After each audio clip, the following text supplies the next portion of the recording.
Good morning विद्यार्थी मित्रांनो. परत आज आपण एक नवीन व्हिडिओ बनवत आहोत. त्या टॉपिकचं नाव आहे चेंज द वॉइस. आता चेंज द वॉइस म्हणजे काय की जिथं आपण सब्जेक्ट आणि ऑब्जेक्टची जागा चेंज करतो. मग याच्यात आपण ऑलरेडी पहिले शिकलेलो आहोत की वॉइस म्हणजे काय. वॉइसचे दोन प्रकार पडतात. एक असतं ऍक्टिव्ह, दुसरा असतो पॅसिव्ह. मग आज आपल्याला फक्त सिंपल प्रेझेंट टेन्सचं वाक्य यांचंच चेंज द वॉइस शिकायचं आहे. सिंपल प्रेझेंट टेन्सचं वाक्य ऍक्टिव्ह मध्ये कसं असतं आणि तेच वाक्य पॅसिव्ह मध्ये कसं बनतं हे आज आपण शिकणार आहोत. तर चला बघूया सिंपल प्रेझेंट टेन्सचं वाक्य. ऑलरेडी आपण टेन्सेस शिकलेलो आहोत, वॉइस पण शिकलेलो आहे. आता त्याच्यात बघूया वॉइस चेंज म्हणजे काय की जागांची अदला बदल करणे. मी इथे लिहून दिलेलं आहे तुम्हाला की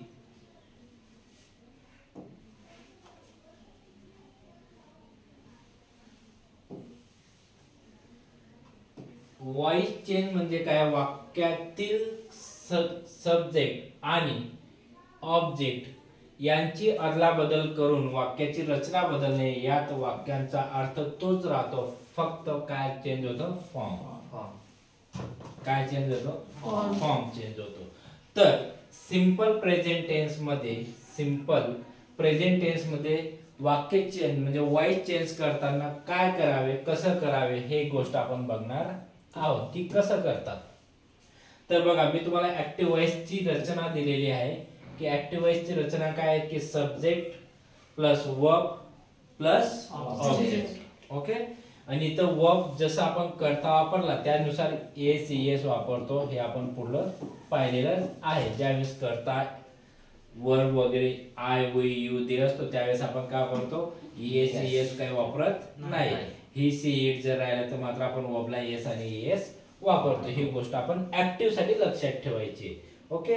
त्याच्यानंतर बघा की त्याच्यानंतर आपण काय करतो की त्याच्यानंतर आपण पॅसिव्ह वॉइसचं सुद्धा मी तुम्हाला इथं रचना दिलेली आहे की पॅसिव्ह वॉइसची रचना कशी असते की पहिला आपण काय घेतो पॅसिव्ह मध्ये ऑब्जेक्ट.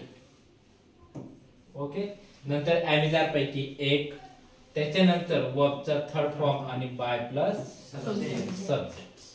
हे आपण ऑलरेडी शिकलेलो आहे. तर आता वाक्य बघा की example of voice change in simple present tense. की आपण सिंपल प्रेझेंट टेन्स मध्ये वाक्य कसं बदलवतो, वाक्य कसं बनवतो ते टेन्स मध्ये सिंपल प्रेझेंट टेन्स पॅसिव्ह मध्ये कसं बनवणार ते बघा. आता याच्यात वाक्य आपण चार पद्धतीने बनवतो. एक अफर्मेटिव्ह सेंटेन्स. अफर्मेटिव्ह सेंटेन्स कोणते असतात, मी पुस्तक वाचतो, तो गावाला जातो, आम्ही त्याला समजवतो, असे वाक्य काय असतात ते अफर्मेटिव्ह असतात, जे आपण सिंपल म्हणतो. निगेटिव्ह कोणते असतात, तेच मी गावाला जात नाही, तो आमच्याकडे येत नाही, आम्ही त्याला समजवतो. म्हणजे मराठीमध्ये त्याला इंग्लिश मध्ये आपण काय, he speak, he does not speak, he take mobile, he does not take mobile, असे पॉझिटिव्ह निगेटिव्ह वाक्य बनतात. आता याला इंट्रोगेटिव्ह सेंटेन्स पण असतात. इंट्रोगेटिव्ह म्हणजे काय की काय असतो, आपण इंट्रोगेटिव्ह म्हणजे प्रश्नार्थक असतात ना, प्रश्नार्थक की ज्याला आपण प्रश्न विचारतो. मग इंट्रोगेटिव्ह त्यांना काय म्हणतो आपण, इंट्रोगेटिव्ह. मग इंट्रोगेटिव्ह लिहित असताना आपण कसली काळजी घेणार की त्याच्यात दोन प्रकारचे वाक्य बनतात. इंट्रोगेटिव्ह म्हणजे दोन बनतात ना, एक असतो येस नो टाईप, दुसरा असतो डब्ल्यूएच. मग डब्ल्यूएच कोणाला म्हणतो, ज्यांची सुरुवात आपण what, when, where, why, how, how long, how far, who यांच्याने सुरुवात करतो. आपण डब्ल्यूएच क्वेश्चन बनवलेत ना तसं, त्या पद्धतीने आपण हे वाक्य बनवतो. ओके. मग आता बघा काही महत्वाचे सूचना पण आहेत की जे आपल्याला लक्षात ठेवणं गरजेचं आहे. काय की काही महत्वाच्या गोष्टी असतात, महत्वाच्या सूचना असतात, काही टिप्स असतात, काही नियम असतात, ते आपल्याला लक्षात ठेवणं गरजेचं आहे. मग ते जर आपण लक्षात ठेवलं तर आपल्याला वाक्य बनवत असताना अडचण येणार नाही. तर पहिली गोष्ट बघा, इंट्रान्झिटिव्ह वर्ब. काय, इंट्रान्झिटिव्ह वर्ब जे असतात ना की जे ऑब्जेक्ट घेत नाही यांचे पाचवी वॉइस मध्ये तयार होत नाही. इंट्रान्झिटिव्ह वर्ब जे असतात की जे ऑब्जेक्ट घेत नाही. ओके. असे वाक्य अशा वाक्यांचं पॅसिव्ह वॉइस मध्ये कन्वर्ट होत नाही. त्याच्यानंतर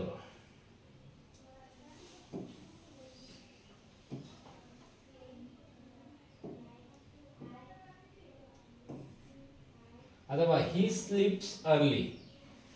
आता याच्यात आपण पॅसिव्ह वॉइस बनवू शकतो का? का नाही बनवू शकत? कारण की स्लीप ही हे काय स्लीप आहे काय इंट्रान्झिटिव्ह वर्ब आहे. ओके, इंट्रान्झिटिव्ह तो ऑब्जेक्ट घेत नाही म्हणून त्याचा आपण पॅसिव्ह वॉइस बनवणार नाही. ठीक आहे. आता बघा, पॅसिव्ह वॉइस मध्ये आपण परत काय केलंय,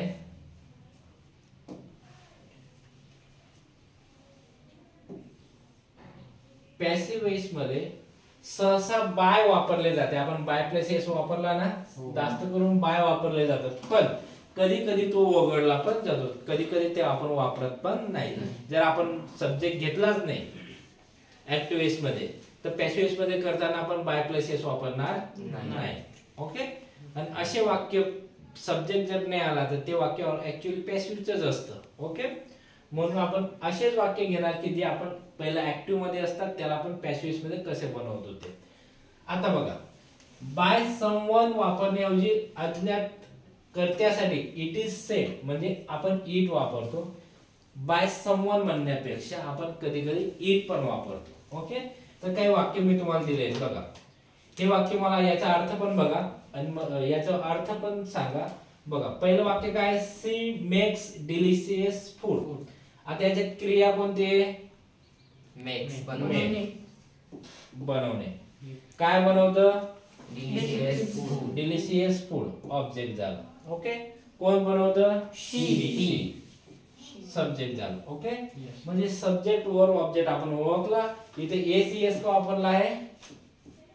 बिकॉज शी एसीएस का बरोबर, म्हणजे ऍक्च्युअली मेक ची स्पेलिंग अशी आहे, पण तिला एस का बरोबर वापरला की आपण करता तर ही शी घेतला, ही शी आपण एस वापरतो. ओके. आता त्याला पॅसिव्ह वॉइस मध्ये कन्वर्ट करायचंय. पॅसिव्ह वॉइस मध्ये कन्वर्ट करताना आपल्याला पॅसिव्ह वॉइसचं स्ट्रक्चर काय दिलंय? पहिला ऑब्जेक्ट, नंतर ऍमिजार, नंतर वर्बचा थर्ड फॉर्म, नंतर बाय प्लस एस. आता इथं वर्ब काय आहे? सॉरी, इथं ऑब्जेक्ट काय आहे? डिलिशियस फूड आला पहिलं. त्याच्यानंतर डिलिशियस फूड एकवचनी आहे म्हणून आपण इज वापरला. मेडचा थर्ड फॉर्म काय? मेड म्हणून आपण मेड वापरला. आणि शीचं बाय प्लस करत असताना काय होईल? म्हणून आपण इथं वापरला हर. म्हणजे हे वाक्य झालं, delicious food is made by her. Okay.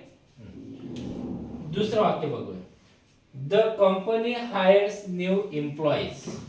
The company hires new employees. याच्यात त्याचा अर्थ काय झाला की कंपनी नवीन वर्कर काय एम्प्लॉय काय करते? हायर करते. मग हायरचा थर्ड फॉर्म वापरणार. मग हायरचा थर्ड फॉर्म काय? हायर. मग एक वापरता येत का? एम्प्लॉई एस वाला. ओके. मग एक वापरता येत का? नाही, अनेक. म्हणून आपण इथं वापरणार आर. मग new employees are hired by the company. आलं लक्षात? मग या पद्धतीने आपण सिंपल प्रेझेंट टेन्सचं वाक्य पॅसिव्ह वॉइस मध्ये करत असतो. असेच वाक्य आपण प्रॅक्टिस कंटिन्यू जर तुम्ही केलं तर तुम्हाला चेंज द वॉइस पण चांगल्या प्रकारे समजेल आणि त्यातल्या त्यात तुम्हाला स्पोकन मध्ये पण त्याचा उपयोग होईल. आणि शाळेच्या मार्क्स मध्ये जे आपण 5वी ते 12वी पर्यंत सगळ्या विद्यार्थ्यांना विचारलं जातं, स्पर्धा परीक्षात सुद्धा विचारलं जातं. मग हे जर आपण स्ट्रक्चर वगैरे लक्षात ठेवलं तर आपल्याला चांगल्या प्रकारे समजेल. ओके. आजचा टॉपिक समजला? Yes sir. धन्यवाद.